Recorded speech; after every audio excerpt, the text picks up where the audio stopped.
All right, let's get into it. All right. My name's Josh McManus. Michael Hanian.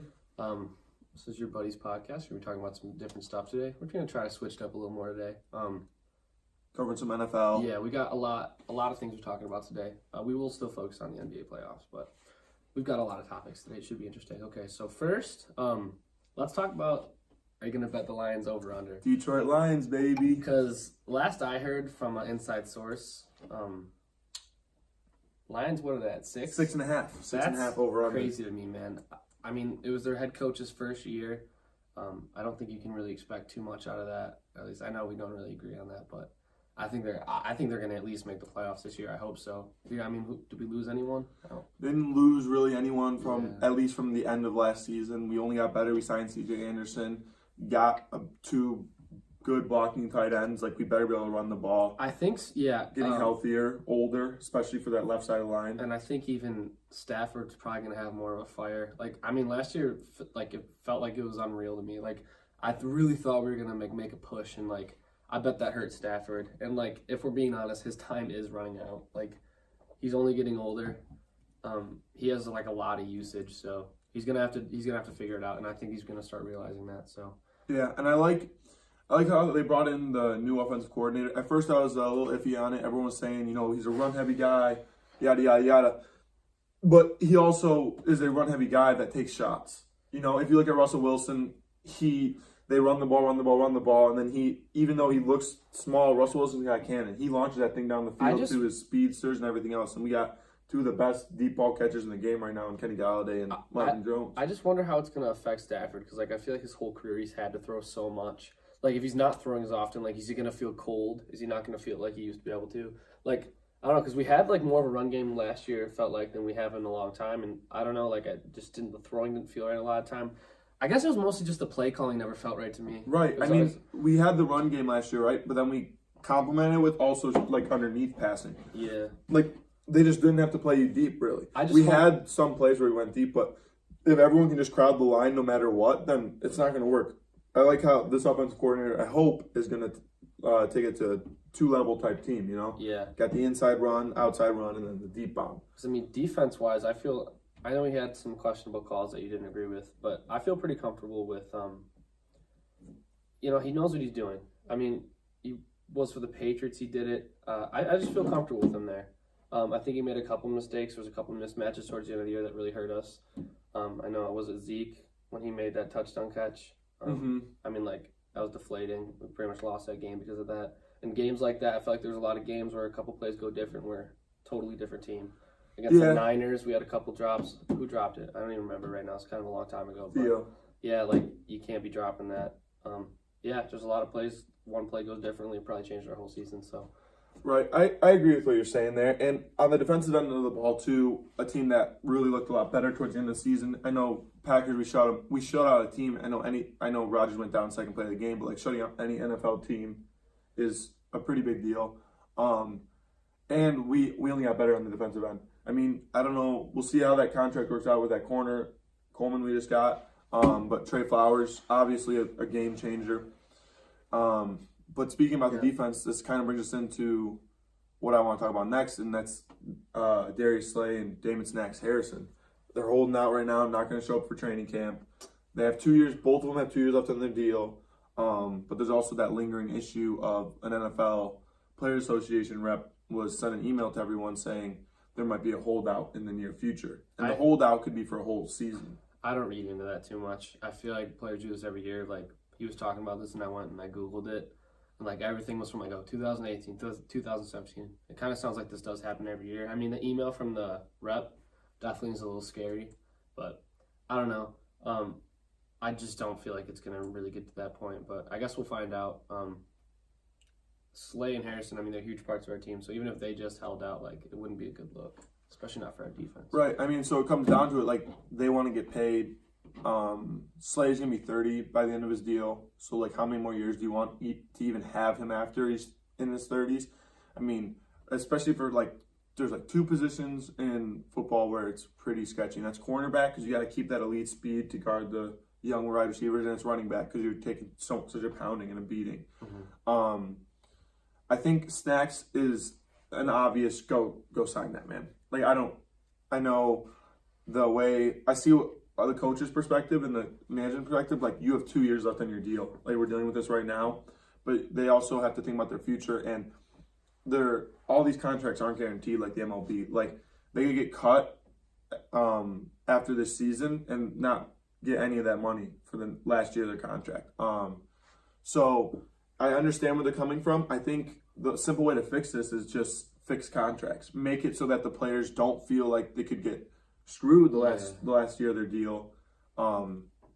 If you look at Le'Veon, though, what happened to him, like, it almost, like, it wasn't a good look for him either, because you did that to the Steelers, and they still had, like, a decent running game. Like, they had a kid come through and do it. So I think worst case scenario is if they do hold out or whatever happens, if someone hops in for them and does even better, then you lose value. Yeah. So, I mean, I think I agree with that.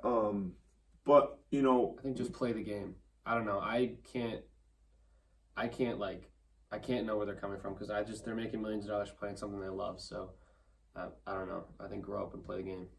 Yeah, I see where you're coming from. That's my take. I know it's like a total grit thing. And like, people get mad at me for saying that, but like, I don't know. I mean, I'm sure once you're up there, they really do value their skills. Like, Slay's one of the best corners in the game. So I just think, have some respect for your fans too. Like, we really want to see you out there. I mean, you're making millions of dollars. Just go out and play for us.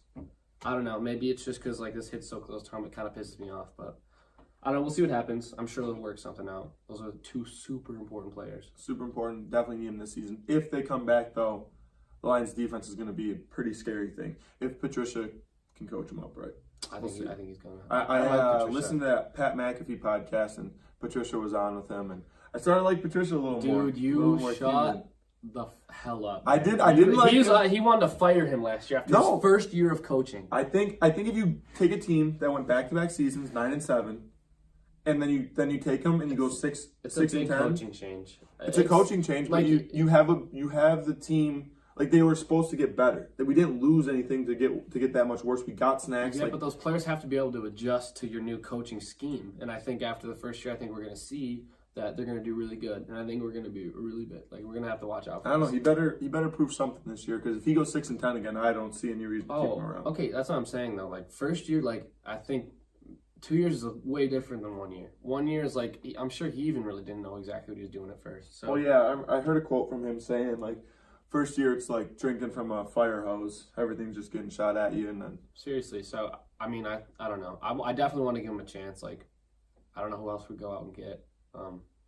Definitely qualified. I think we do. I mean, defense is super important. So if he's coaching that, if he could do what he did with the Patriots I mean, like, he always had good people on the Patriots, but it's not like they ever had like a fucking stupid, like, stacked, like, crazy. And now we have a lot of talented pieces. I mean, we have at least 3 Pro Bowlers on our squad right now, with Snacks, Slay, and Trey Flowers. So it just feels like last year too, though. Like, it just felt like around everywhere around the ball, we had so many good players. Like, I feel like we should have done better than we did. Like, I don't know. I just feel like we did, like, we had so much potential and we just wasted it all. And I know that comes down to like those plays that really matter, but it was tough. It was tough being a Lions fan last year, and really the last since I've been alive. So, all right. Well, let's move on to the NBA Game 3. So Game 2 was really close down the wire, and just I get how he can be open, but then I don't get how Iguodala can stay open. I don't even like close out on him. Give effort. I understand that, but that is especially if Katie's gonna. Do we know if Katie's coming back tonight? Did you see anything about that? Or not? He's officially ruled out. I'm pretty sure. Okay, so I mean that's good, but like, say Katie's not playing tonight.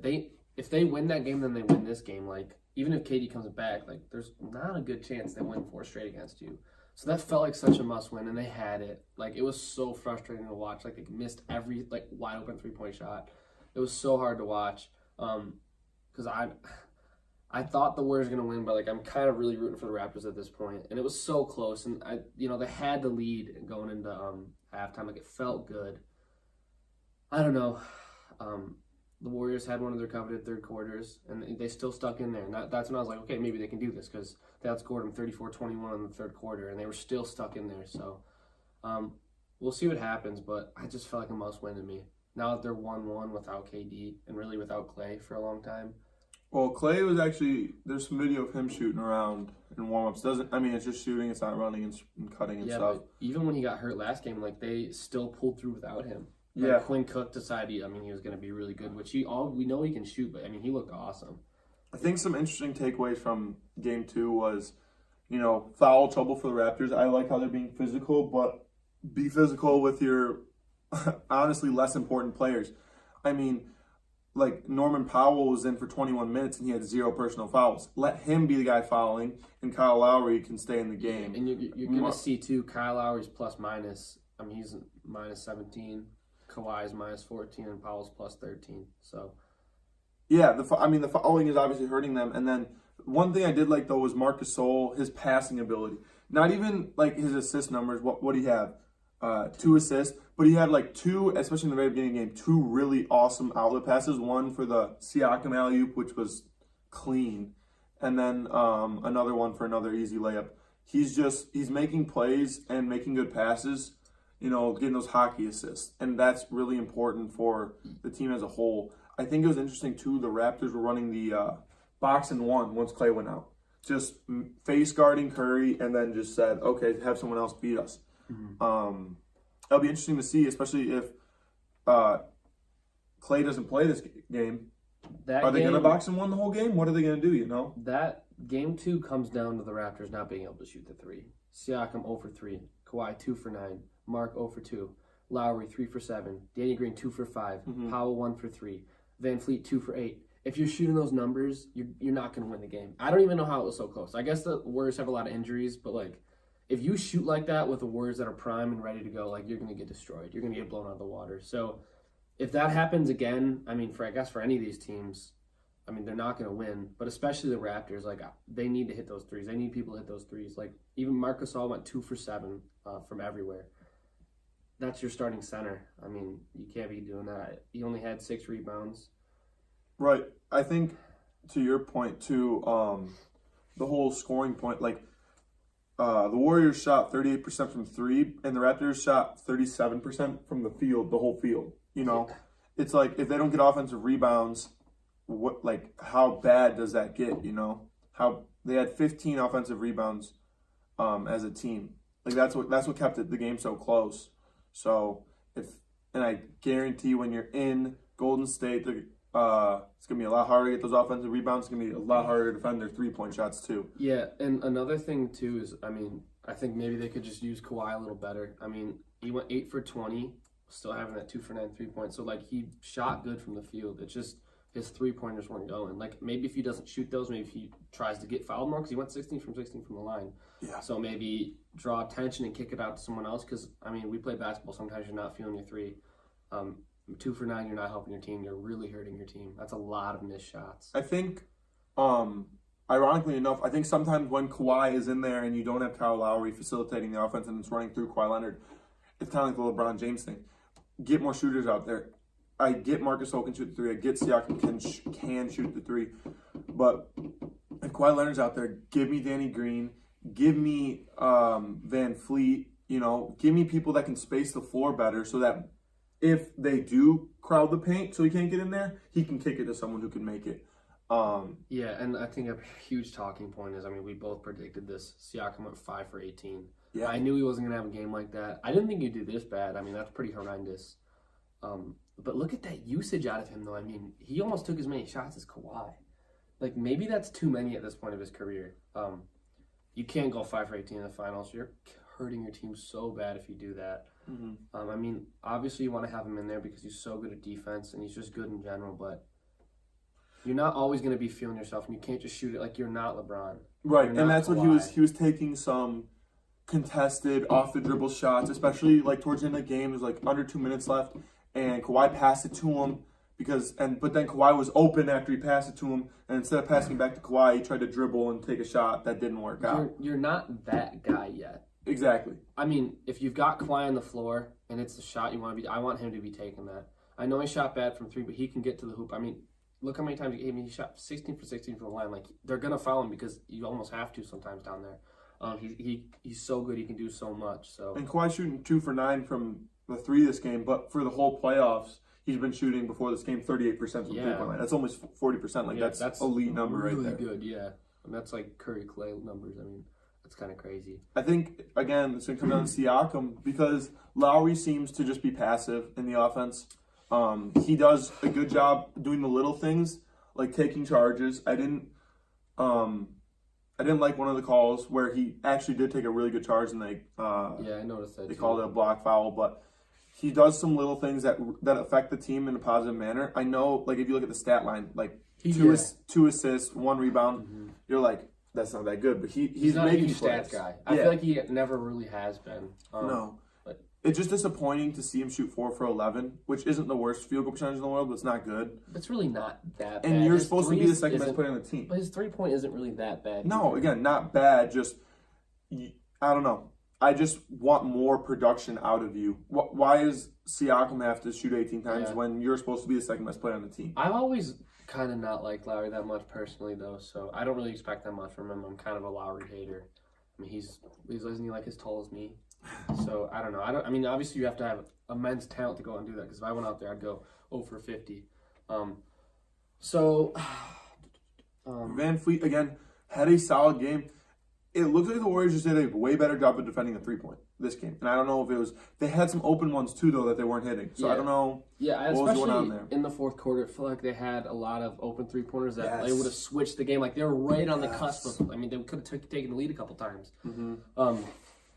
I still think you give Iggy those shots. Obviously, last shot of the game, you don't leave him wide open. But I'm still feeling pretty good about giving Iggy like if you're gonna have to when you're playing the Warriors, if you're playing them the way they're playing them, someone's gonna be open. And if I'm the Raptors, I want that guy to be Iggy. But you can't, you gotta close out, man. Yeah, you can't just stay there. Holy crap. I mean, he had enough time to check his watch. He shouldn't have shot the shot. He should have just stood there and taken it, or at least threw it up or something, because people were talking about, like... He gave him too much time. Yeah. He really, I mean, I understand you gotta take your shot in rhythm, but, I mean, it was just like, holy crap. If he could have stood there probably until the clock ran out, no one was gonna go to him. I don't know what they were thinking. I get you can't leave Clay and Curry open like that, but... Like, shit, man. Like, figure it out. This is, I mean, overall, though, I really enjoyed these playoffs in general and these finals. Like, these games have all been close. Like, they've all been super fun to watch. The last game was just so frustrating because I was rooting for the Raptors, and it's like, it almost felt like the Rockets against the Warriors in that Game 7 last year, where they just couldn't hit their threes. It was like, oh, my God. I was like, I have to turn this off. I might be able to hit some of those. It's like, holy crap. Like, it's so frustrating. And I think the biggest, before I get into the biggest reason they lost, I want to talk about Serge Ibaka a little bit. We're looking at someone who had 10 rebounds and he only played 16 minutes. Siakam's shooting bad. He's young. He doesn't have that playoff experience. Ibaka's been to the finals before. He was with OKC. Like, he's been there before. He knows how to perform in big-time moments. He's one of the best defenders in the league, and he only plays 16 minutes. We don't need Siakam playing 41 minutes if he's shooting that bad, right?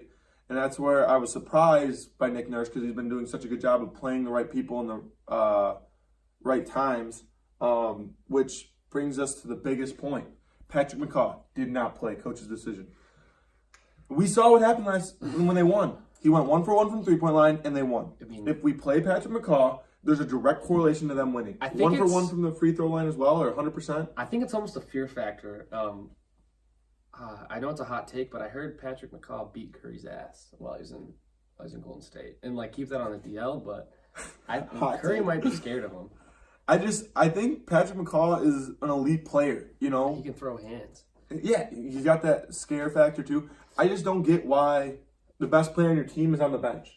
You know, and he has that. You know, he knows all the Warriors' secrets. That's actually pretty true. I mean, he really does. He was on that team for a minute. I know, and I think he knows they're all taking steroids. I just don't get why he doesn't tell anyone. Yeah. But why do you think Dre acts the way he does? But okay, so in my opinion, Raptors literally needed to win that game, especially if KD comes back too. Like, I don't think the Raptors have like a real chance at winning the series anymore. So even if they win this game, you don't give it to them? No, because KD being there or not changes a lot. If KD never comes back, they could go down, 3-1 at this point. I think they still have a chance. But, if KD comes back, I really call it over for them because we can all hate on KD as much as you want. He's a baller. He can take that shot. You could take Curry and Clay off the court and you can still, he can still run an offense. He can be that guy. So I think Warriors, and when I say last time, Warriors in 5 or 6. I still have my prediction from last time. Go back and watch that last video. But yeah, I just don't think the Raptors have a real chance at it. I mean, they really had a chance to win last game, and they just blew it kind of with their shooting. So, I think also something I want to talk about is Pierce missing Kevin Durant this game and potentially Klay Thompson. Kevin Looney isn't going to play. Yeah, he fractured something, so he's probably out for the rest of the series. We'll see. I think that's a big talking point because they're losing bench depth. They're losing because now they have to start bench players. Bogut's going to get more minutes probably. Bogut's going to get more minutes, but we're talking about someone who really hasn't played that much. How conditioned is he? Probably. Everyone's going to be playing a lot more. It's going to be easier because they're in Golden State, right? But I think, if they utilize Ibaka right this game, he can be the X factor. And I know they're trying to play him and Marcus Sol at they switch him at centers, but I mean him coming at power forward, I think he could kill it. I mean, he used to play there, so I don't get why we're not doing it. You might as well go big on the Warriors. Yeah, because that they're small. Go big on them. Yeah, I mean Kawhi's out there leading, not leading the team for the series, but for last game he had 14 rebounds. He's getting all those rebounds. Yeah. If he has to spend less time getting the rebounds, more time getting on in transition because we have Ibaka and Gasol on there, we're getting rebounds and we're sending it out down the floor to the best player in the playoffs. Yeah, and I mean, I know Kawhi got a lot of rebounds, but that is a little to the fact that Marcus Holt isn't a huge rebounder. Mm-hmm. So someone's got to get him. But I think too, he can shoot the 3 ball. I think they need to do a better job of getting him posted up. I get they don't want to clog the lane and everything, but if Draymond Green's guarding him, mismatches, or even Bell's way so much smaller than him, dude. Use him in the post. Teams get trapped in trying to beat the Warriors in their own game every time. Everyone does it. I don't beat them with what you have the talent to do. You know what? If Kawhi's on the bench, say Lowry's on the bench, you've got Gasol out there. Try it then. Mm-hmm. He's a good passer. He'll kick it out if he's doubled. Yeah. And we just talked about such a big guy. He's gonna body people down. Anybody really on that Warriors, he probably body any of them. So we'll see what he got. So I got Warriors winning this game. I hope the Raptors win, but I got Warriors winning this game. Who you got? I'm taking Raptors for the simple fact that they had to travel. Both teams had to travel back, and we're missing Looney too. Looney is a big part of the team. Yes, he is, because listen. He's a big part of the team because they don't have that depth at center. If you're gonna give a hot take, at least give it before.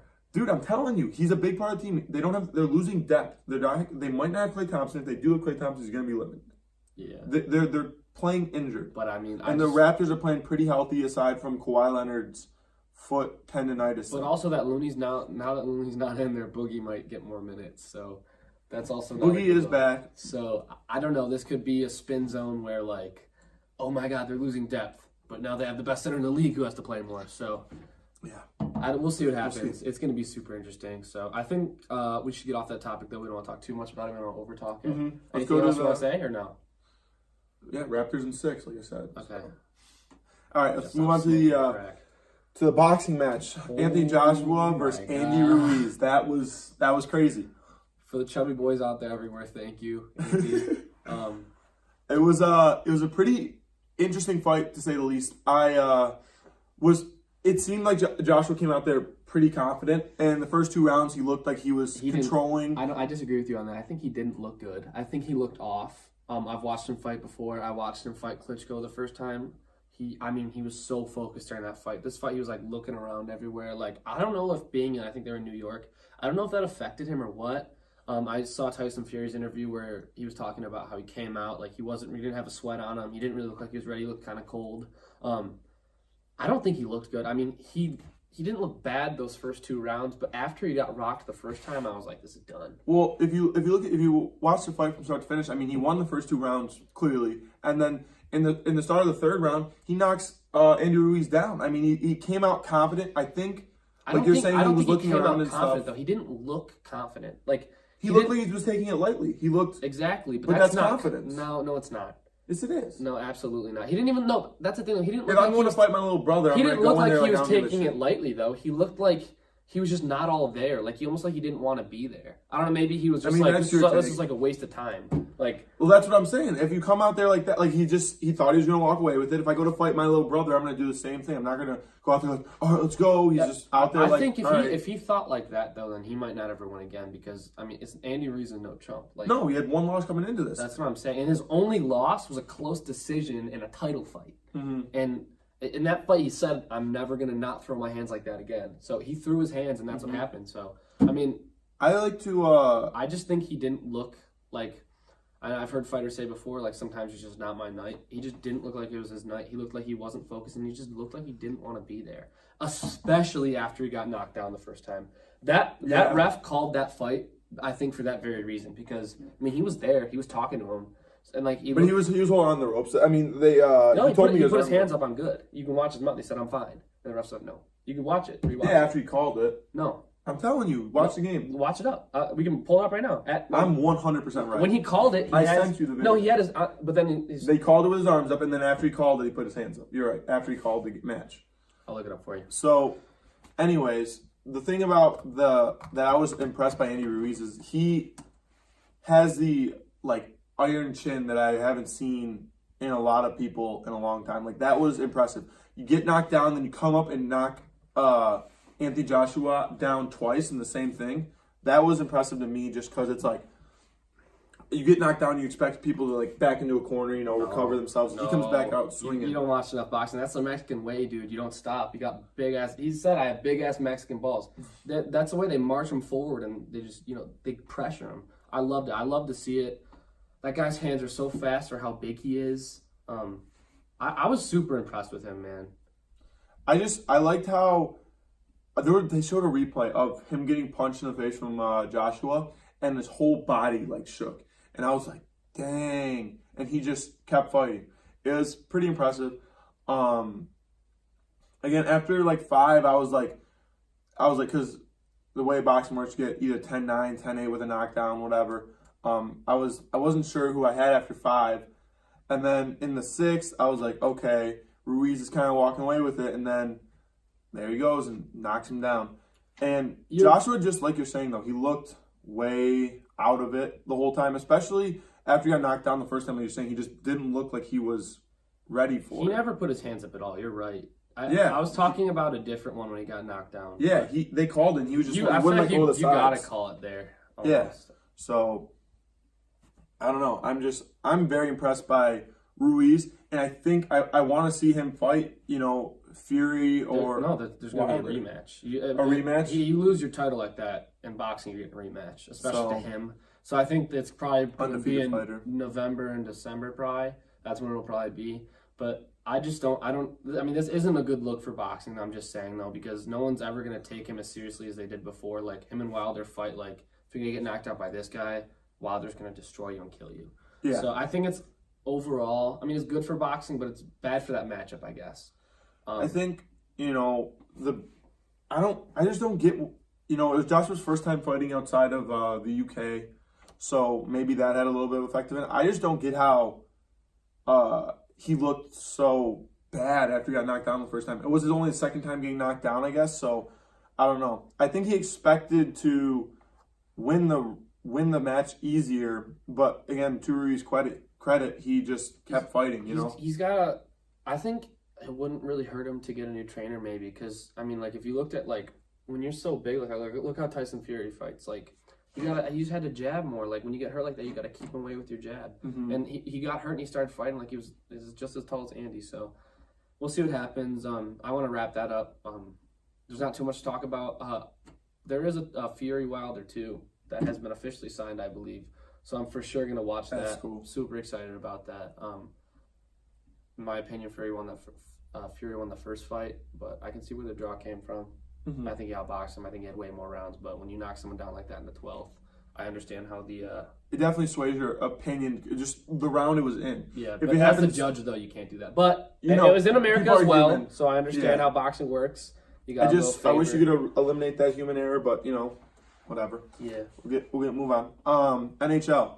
So, Bruins came out and kicked their ass in Game 3, 7-2, and then St. Louis came back and 4-2. And so how I see this series going, we're at 2-2 right now. I see the Bruins winning the next game that comes up, and then I see the Blues winning that game, and then it's going to come down to a game 7. I think. Game 7? Yeah, I think it's the way if it's you been watch going, these, it's almost too close to call right now.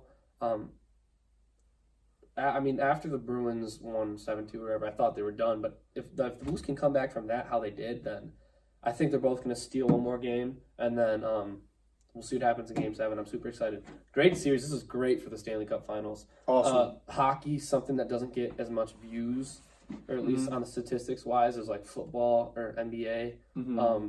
I think it's awesome because people want to watch this stuff. Yeah, especially when it gets later. They both got at least one more home game coming up, so I think they'll definitely take advantage of that. I think what's pretty interesting here is the goalie play of Boston's goalie, Tuukka. So isn't the Blues goalie like sucking? Well, yeah. I mean, when they scored those 7 goals, he only had on 18 attempts or something like that. It wasn't impressive to say the least.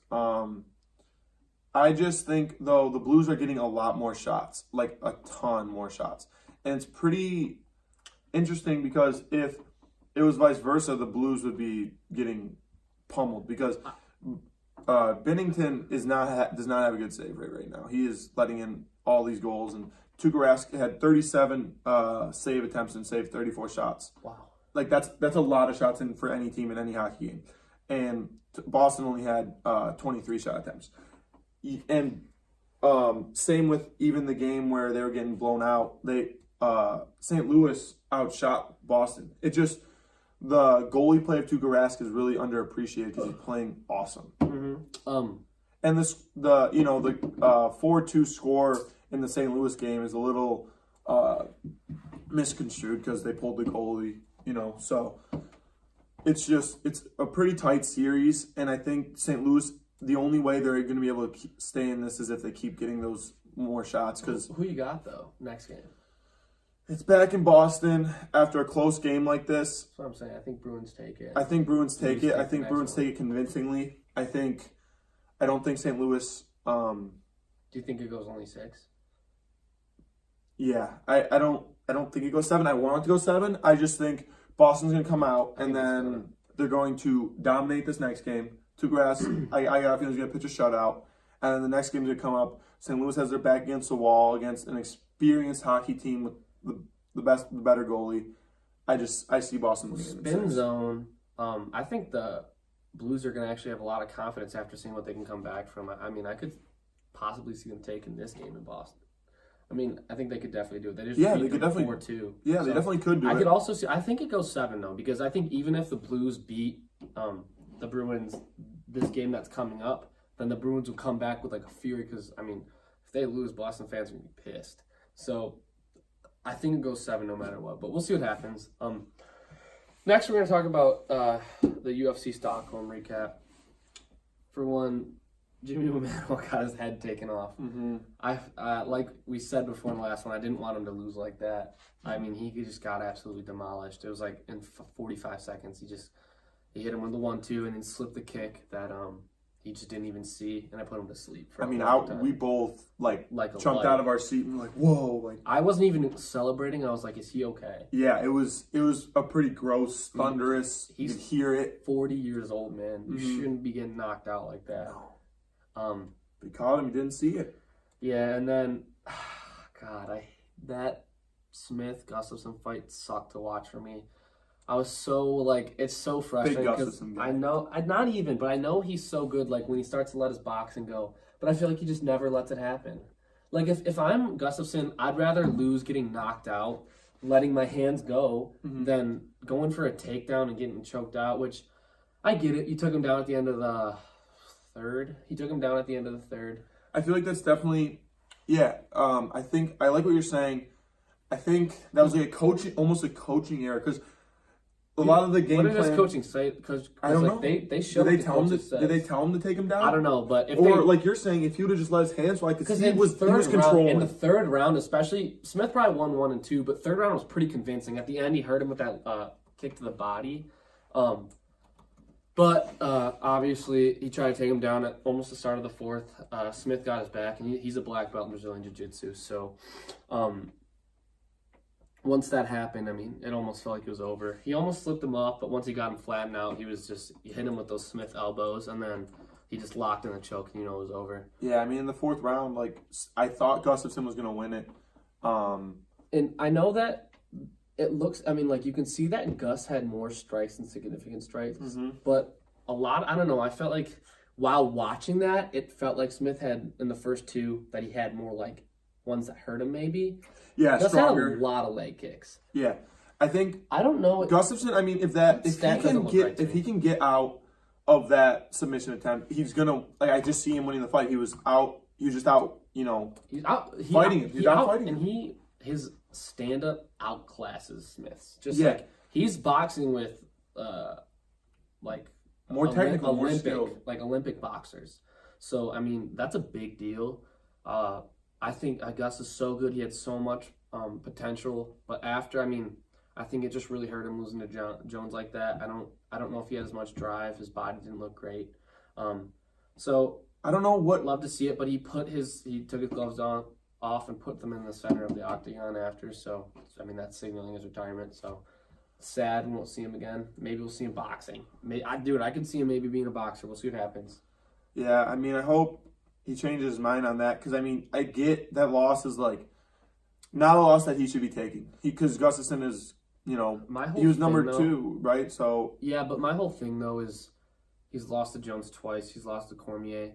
I mean, you've probably got enough money by now. I don't see where you're going up from here. I don't think you can beat Jones. He can beat Smith. I mean, obviously, I think he can beat anybody that's not Jones. Really, I think realistically he could even beat Cormier. But like, I don't see. I mean, you're not going to win the championship, so why are you fighting? Yeah, that's a fair point. I mean, like, he's getting older. I think, what is he, 32? I mean, it's not that old, especially not for a fighter. It's not that old. I mean, I know it sounds a little hot take here, but John Jones, like we were talking about, the type of people that would beat him, and we were talking about Johnny Walker. Johnny Walker comes in just, I think, balls blazing. Someone is going to have to be super explosive to beat him, because look at Gus. I think no one's going to ever do a better job than Gus did in that first fight, where he just, I mean, like, he hung with him, like, technically wise, and that's what was, like, you know, like, he could, you know, either skill. Like, Anthony Smith is more of a, I don't want to say he's a brute force type guy, but he's not as refined. That's what I'm looking for. Like, Gustafsson was so refined, that's where John Jones kills everybody. He's so refined in all of his moves, no wasted movement. And I can see how people thought Gus won that first fight. I mean, Jones won, but you could have called it either way, but Jones won. I think that's the right decision. But you've never really seen anyone do that to him. I mean, even Cormier didn't, like, I know they went the distance. I think their first fight, it didn't look as close. You know what I'm saying? Like, Gus looked awesome in that first fight. And I think a big thing for him is I think he gets in his head maybe too much, because he was letting his hands go in that first fight, and, like, he had nothing to lose. Like, I mean, he kind of just got put in there, and he did a really good job. So maybe if he does come back, don't think as much about it. Just go in there and let him go, because you've got awesome hands. You can kick. You've got decent wrestling. But that's where I'm so surprised. Someone messed up in the game plan when they were watching. I don't think so, though. I think. Well, why are you going for that takedown? He had him in the perfect spot where he looked like he was, you know, little dazed, right? And then he could have thrown his hands. He could have kicked him in the head. Instead, he goes for the takedown, and I don't get I just don't think at the end of the third round, I don't think he saw that he was hurt like that, because he kicked him and went for it right away. Like, I think that was pre-planned before he even hit him with a kick, that he was going to go for that takedown. That's what I'm saying, though. So who decided that? The coach or him? Because I don't think the takedown was the right move there. I don't know if you're mixing it up. He didn't, in the third round, he hurt him and went for the takedown. No, he got choked out in the fourth round. I understand, but in the fourth round, that happened, right? In the third round, he kicked him in the body and he hurt him, and then he took him down. Horn sounds. He goes to his corner. They come back, and and then I don't think he didn't hurt him in the fourth round. When he didn't hurt Anthony Smith in the fourth round. Yeah, he was. He was taking control of that fight. He was taking control, but he didn't hurt him. And then no, he didn't get hurt, but he was landing more punches. He was obviously control. And he just went for that hip toss. If you're gonna take Anthony Smith down, don't do it with a hip toss, because he's just like he's a big dude. Like, he's got a good base. Like, I just think that wasn't the right move. I mean, I know that Gus he's good at takedowns. He took John Jones down. So, I don't know. I think you should keep it standing up. I don't hate the takedown there. It's just he got unlucky that he took his back. You don't give him the chance to take. You don't let a Brazilian black belt take your back like that. You don't let them do that. So it sucked. I'm frustrated with it, but I like Anthony Smith too, so it's all good. So I think I'm done talking about that. Anything else you want to add? No, I'm good there. I think the last thing I want to talk about, sorry, it made me think. In the last couple of finals, we've had some sweeps. In the last playoffs, we've had some sweeps or close to it. Are sweeps bad for sports? I think so. I think, why do you watch sports? For competition. So I think sweeps are bad. That's why I hate Kevin Durant. He kind of sucks. So that's just my last take on that. I just want to talk about that really quickly. Sweeps bad for sports, though. I mean, I think so. I think a lot of people. I mean, I don't think they're bad for sports. I think they're bad for sports in certain occasions. When it gets to the finals, when it gets to the semifinals. I see that. Sweeps in the beginning rounds, I think, are good for sports. It really allows people to demonstrate how dominant they are. I was when kind LeBron of James talking about the finals, but yeah, I see what you're saying. Yeah, like when LeBron James sweeps the Pistons a couple years ago or last year. When the Bucks sweep the Pistons. When the Bucks sweep. It's like, wow, that player is that much better. Or even just the team. Because, the team is that much better. Because I know the Pistons played a really good defense on Giannis. I think he had like 12 points or something, and they still beat him by 25. So it just showed how good that team really was.